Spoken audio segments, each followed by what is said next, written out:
Pues fue mucha gente en la Ciudad de México, abarrotado estaba el Zócalo capitalino, mucha gente en varias ciudades del país, más de 100 ciudades de México y el extranjero, según los propios organizadores, organizaciones de la sociedad civil, pero también muchos ciudadanos que por propio pie y por convicción salieron ayer a defender la democracia, las leyes, la Constitución, las instituciones. Sergio Sarmiento, Sergio, ¿cómo Manuel, estás? siempre es un gusto, Jorge, Alberto. Muy buenas noches. Alberto Eñe. Alberto, ¿cómo Sergio, estás? Jorge, Muy buenas noches. Jorge Fernández Menéndez. Manuel, Sergio, Alberto, un placer como Qué siempre. gusto. Muy buenas noches, Sergio. Pues no es la primera, pero estamos a menos de 3 meses y medio de la elección. Me imagino que será diferente en esta ocasión el análisis y las implicaciones, lo que dice el que cientos de miles, decenas de miles en el menor de los casos hayan salido el día de ayer a las calles a marchar. Bueno, estaba lleno el Zócalo tiene, al Zócalo le caben aproximadamente 120,000 personas, ponle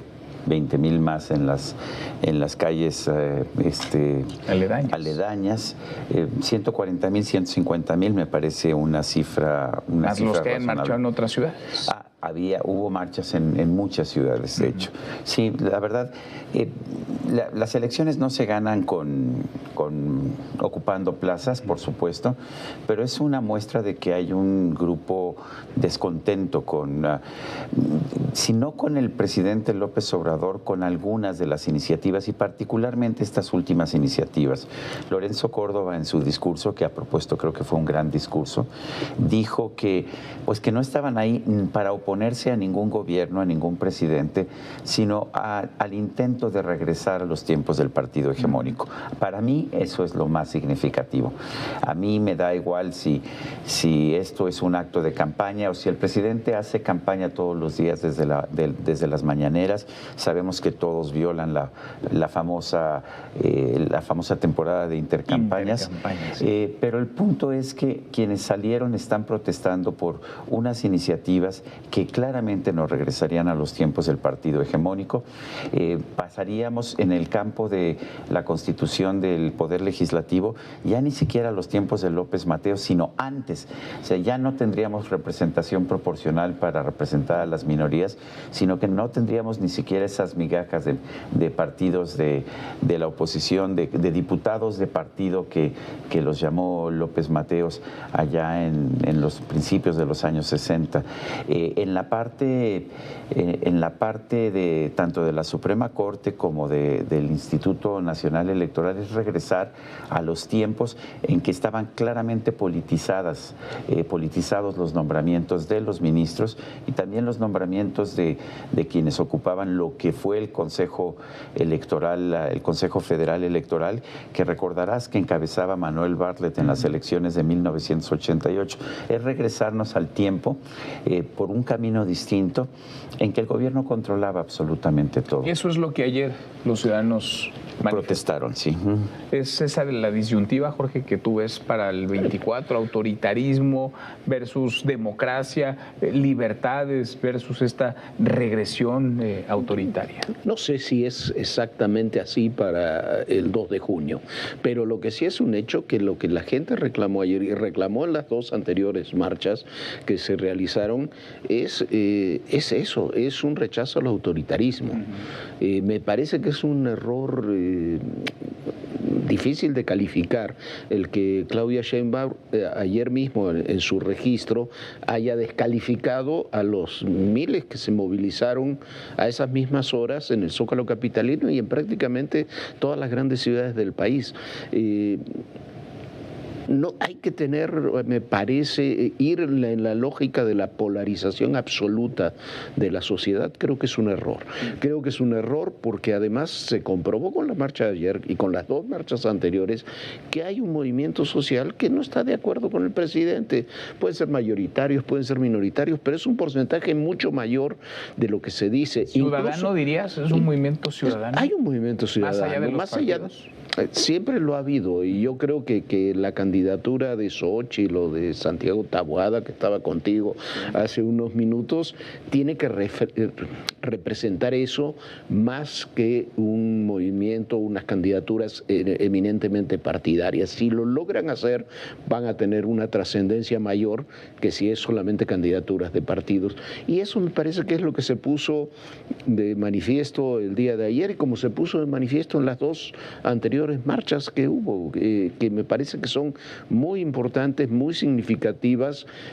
¿Por qué? Porque no fueron marchas partidarias, lo que fue una enorme cantidad de gente con distintas posiciones políticas, con distintas visiones políticas, que se reunió en torno a objetivos, como decía Sergio, muy concretos. Hay cosas que la gente no quiere y veremos cómo canalizan las dos candidaturas esos dos temas. Ahora, insisto, en esta ocasión, a menos de 3 meses y medio de la elección, Alberto. Así es, y me parece importante concentrarnos en las motivaciones porque veo dos momentos. Es decir, una motivación tiene que ver, en las manifestaciones de ayer, con esta clara amenaza a la democracia que representan las propuestas de reforma mandadas por el presidente. Pero lo otro tiene que ver con lo que ya hemos visto en estos años, es decir, un ataque sistemático al Poder Judicial, a la Corte, lo cual vulnera el principio de división de poderes, los intentos para desmantelar y por lo menos ha logrado debilitar al INE, al Tribunal Electoral y a otros organismos autónomos. Me parece muy claro que la motivación central es la defensa de la democracia y se dice fácil, pero es absolutamente fundamental entender que una regresión autoritaria que quizá las nuevas generaciones no vean lo que significa porque no lo vivieron los jóvenes, que le comentaba Sergio. Yo fui ayer con mi mujer, con mis hijas, y la verdad es que había una gran diversidad social, había pluralidad, pero no había tantos jóvenes. Me parece que es importante señalarlo. Escuchar después la reacción y decir a Claudia Sheinbaum, repitiéndolo al presidente, que es nuestro presidente, porque es presidente de todos los mexicanos, de todas las mexicanas, decir que quienes nos manifestamos así en ejercicio de nuestra libertad por la defensa de las instituciones democráticas somos corruptos, conservadores, hipócritas. Bueno, partes de la oligarquía. De la oligarquía. Que se han beneficiado de la corrupción. Basta ver, por ejemplo, racistas, a José Woldenberg, con quien tuve el honor de trabajar en ese primer IFE autónomo. En su trayectoria congruente, de izquierda, de enorme compromiso social, compromiso democrático, que tanto aportó. Y pongo nada más el caso de un hombre, de José Woldenberg. Decirle lo que le dijo a alguien como José Woldenberg, el presidente, me parece sencillamente que es llevar las cosas a un extremo de polarización, de exclusión, que tienen su mejor símbolo en el hecho de que una vez más no se izó la bandera en el Zócalo como si fuera patrimonio de unos cuantos. Que me pareció a mí muy significativo eso, el que no se haya izado la bandera, porque es una forma de desprecio. Ustedes no son mexicanos. Y hay que recordar aquí varias cosas. No hay duda de que el presidente fue electo constitucionalmente, que tiene una mayoría, que ha logrado altos índices de aprobación. No hay duda de que Claudia Sheinbaum, su candidata, está en primer lugar en las encuestas, y no por unos cuantos puntos, sino por lo menos 2 dígitos es su ventaja. Pero que no se nos olvide lo que debe ser la democracia. La democracia no puede ser una votación entre 5 lobos y una oveja para ver qué van a cenar esa noche. La democracia tiene que aprender a respetar las minorías. Lo que no hizo el PRI durante mucho tiempo, en que ganaba elecciones a las buenas o a las malas, era respetar los derechos de las minorías. Y es muy importante. Claudia Sheinbaum, en quien todavía yo tengo algo de fe, es una mujer que viene de la izquierda, es una mujer que viene de ser cuestionada, de ser perseguida por el hecho de buscar mejorar al país, de impulsar políticas buenas o malas, pero políticas diferentes a las que tenía el gobierno en su momento.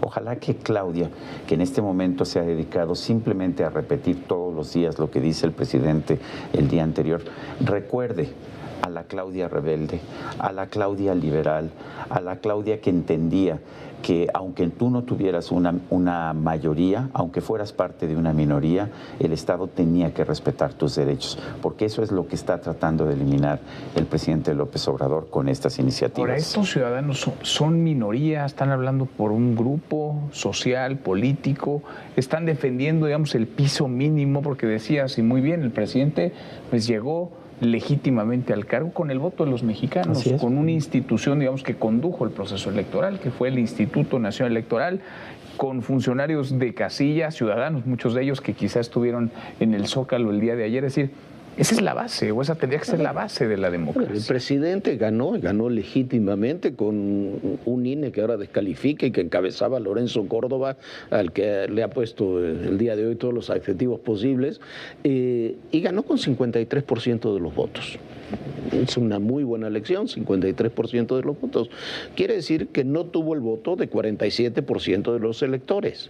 Ese es un dato duro. En la elección del 21, la oposición sumada tuvo prácticamente la misma cantidad de votos que tuvieron Morena y sus aliados. O sea, no puedes descalificar al 50% de tus electores, el 40%, ponle el porcentaje que querramos. El propio presidente decía, bueno, los conservadores, antidemocráticos, etcétera, etcétera, tienen 18 o 20 millones de votos, lo decía hace unos días. Son muchísimos votos, 18 o 20 millones no es ni siquiera una minoría pequeña, no es una minoría marginal. Estás hablando de prácticamente la mitad de la ciudadanía del país. Entonces, cuando se suman a las tentaciones autoritarias, gravemente autoritarias, que están presentes en estas 20 reformas que presentó el 5 de febrero el presidente, al lenguaje cotidiano que se tiene desde las mañaneras y desde otros ámbitos contra los opositores, se suma la descalificación absoluta de una ciudadanía con la que puede estar de acuerdo o no el presidente, pero que tiene que tomar en cuenta. Claro. Ese es el punto fundamental. No puedes ignorarla, puedes decir, señores, no estoy de acuerdo con ustedes, pero llenaron el Zócalo. Y yo recuerdo, incluso un poco regresando a lo que decía Sergio, sí, Claudia fue una mujer liberal, progresista, lo sigue siendo, espero yo, una mujer que ha estado en la izquierda toda su vida. Pero Claudia quizás no fue perseguida, no fue la generación que le tocó la persecución, como sí le tocó la persecución a la izquierda en los tiempos a los que se quiere regresar, a los tiempos de Ruiz Cortines, del propio López Mateos, recordemos la prisión de Campa, el asesinato de Vallejo, el 68, y eso es a lo que se quiere regresar.